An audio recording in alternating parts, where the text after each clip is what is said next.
Sorry, Jesse, I just wanted to interject quickly. Oh, not at all. To No, some of the newer people, because they're looking at, some of them might be saying, what is CERN?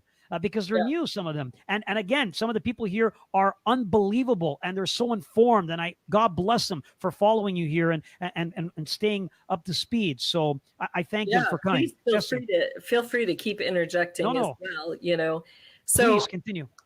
So as you know, as you were talking about, you know, that they have to ask permission.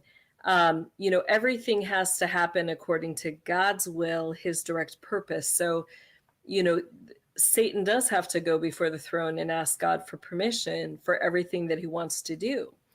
Where we go with this now is that, you know, we've talked about each of these demons have a letter and a number and a symbol that represent them. So we're going to start to get into these symbols.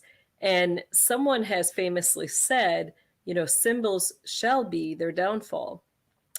We're talking about prideful fallen angels and prideful humans that believe, you know, that they have, or that they are God. You know, they believe they've attained the highest level of enlightenment, and, you know, they refuse to believe that there is a creator God. So, you know, they cannot help but mark their territory. Like, they have to stake a claim in their domain.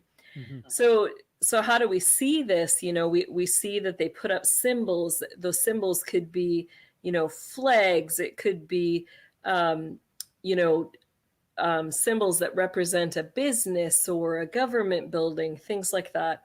So if you want to pull up that first symbol of that, yeah, no, that was a great one too. You found I was talking about the Space Force one. Yeah. Oh, the Space Force one. Yeah, we're going to get that for you. Now, that was something, again, that you were mentioning to me in the conversation about Space Force, which blew me away. And I'm so glad you're going to talk about that to enlighten people, because some people are misdirected with Space Force. And I think you're going to bring some clarity to everybody here when we show the logo, so forth, that's in there, because, wow. And when you shared it with me, I think I even said to you, is this real? And you were like, yeah, this is real. So Dean's going to bring that up for you. Give us a second here. And yeah, please continue with the Space Force. Yeah. So, you know, we'll get to that symbol in just a minute here, but what we're going to be learning from these symbols as these beings mark their domain, what they do with their symbol, that symbol is going to be a decipher code. And it's going to tell you three things. It's going to tell you what territory they're over. It's going to tell you who rules that territory, both in the physical realm and the spiritual realm. And it's going to tell you the song that governs the main spiritual gate in that area.